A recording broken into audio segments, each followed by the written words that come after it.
ეს არის ჩემი ხელით გაკეთებული სამზარეულოს ფართუკი. ადრე მეც ძველი მეთოდით მუშაობდი, სტოპერით ვაკრავდით კაფელს, შემდეგ მოდიოდა ავეჯის ხელოსანი და ასრულებდა სამზარეულოს და უწევდა პლინტუსის გაგვრაზე, რაც ვიზუალურად არ იყო კარგი აღსაქმელი.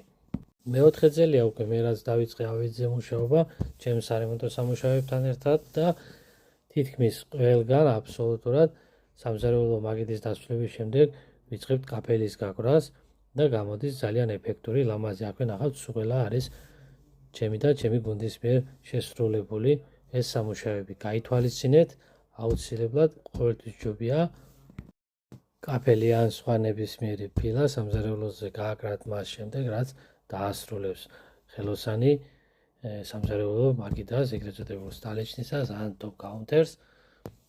გამოდის ძალიან ეფექტური, ვიზუალურად კარგი აღსაქმელი და მოსავლელადაც ძალიან ეფექტური არის.